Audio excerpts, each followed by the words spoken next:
Today is the Good Times release day, and as we are all aware, across the United States, or at least here locally, we had a listening party. Our listening party here in the Twin Cities area was at the Golden Valley, Down in the Valley record store, which has 3 locations. The one that myself, Kyle, John, and Georgia attended was the Golden Valley location one. So, as you can tell that I first held up, they did have balloons, but they just blew up the balloons and placed them at the cash register. We were lucky enough to get this one as we were leaving. And as by now everyone has seen the copies of the poster that everyone's gotten by now, if you purchase the CD, and the coloring books, which we've all seen online as well, and then the stickers that come with the purchase of the CD. Our listening party here in the Golden Valley, Down in the Valley record store was so-so. It was really just us and maybe a few other people that were at the record store, but it's not as if the store itself or the employees gave the impression that this was a big deal. There was no major announcement when they kicked off the start of Good Times, the new CD/album. It was just, alright, let's play it. And they played it 3 or 4, at least 4 times while we were there. And the listening party for us started at 5 p.m. and ended at 7 p.m. So basically what happened was we came in, we looked around a little while, and then as the store manager, who I presume that was the store manager, came and told us that once we buy our copy of Good Times, the CD, we're then automatically entered into this raffle. So you'd go up to the counter, purchase your CD, get the goodies, get the poster, the coloring book, and the stickers, which was actually only 1 per person. So even if you bought multiple CDs, you were only, at least in this situation here, we're only allowed to get 1 poster, 1 coloring book, and 1 set of stickers, which I think is really ridiculous. I don't blame Rhino. I don't blame John Hughes.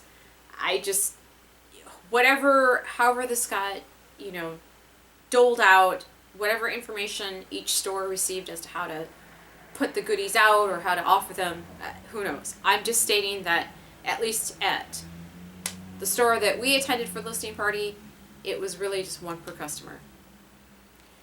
So we bought our items, we got up to the counter, you filled out the little slip to win the raffle. And they told us initially that they'd raffle stuff off like at 5:45 and then again like at 6:45, so like every hour or so. When in reality what happened was really about 7 o'clock-ish is when they did the raffle. And myself, everybody who entered the raffle, who was myself, Kyle, John, Georgia, and probably 3 other Monkee fans who attended, we all won something.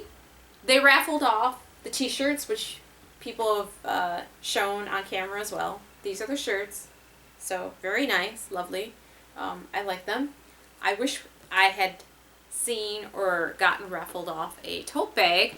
So that is in Rhino's and John Hughes' expertise and arena as to why only certain stores got tote bags, or I see certain stores, say in East Coast, got tote bags, and definitely the listening party down in Amoeba I saw got tote bags, and then a few other places I've seen posted online and in the Zilch podcast forum.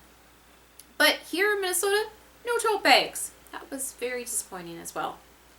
I will mention that Down in the Valley did have the Monkees figurines that were just recently released, and this of course is by the Figures Toy Company. So I picked up Mike. I really wanted the 12-inch, which is about the size of a Barbie doll. For those of you, this is the smaller size. I think this is the 6 or 8-inch one. So it's cool, it's fine. And I actually, if I were the store, I would have raffled these off. Not just what they did have raffled off was the t-shirt, as I had just shown previously, but they also raffled off the Monkees logo 45 that was for Record Store Day, and then the CD edition of the box set, as opposed to the vinyl edition, which I have heard, and as stated before, other people in the Zilch podcast and on Facebook, on Twitter, on Instagram, they've been posting that they too have seen those exact items for raffle. But in my opinion, this should have been one of the items, and as I stated before, it would have been nice to have gotten one of the tote bags, or at least had some tote bags sent to our location, and those we raffled off. T-shirts are great. The vinyl cover, the turntable cover. Oh, and then the slip mat, which apparently someone else posted in the Zilch podcast as well. I forgot who the person's name is off the top of my head. It's Mary, who I think is also in Buffalo, New York. Anyways, I responded to her comment saying that she too felt a little underwhelmed as to the degree of, what the listening party should partake. I envisioned something bigger, and every time that I have envisioned things going as planned, they never do. And so that was part of my disappointment for today. I mean, I'm happy that we're all celebrating the release of Good Times. It's exactly that. It's a happy time. It's a momentous time. It is a good time to be a Monkees fan. On the flip side of that, no pun intended, once you start, people start posting things on social media and you start giving hints of, hey, maybe there's a potential to get this or to get that, it's not fair to tease people in that respect, and I think that's the part that I'm just slightly miffed at, slightly frustrated with, is you hear about, oh, there's tote bags, ooh, oh, there's slip mats, ooh, and then to have none of that be realized and then just see other people enjoy that seems a little unfair, because it's not as if those items didn't exist or they were never produced.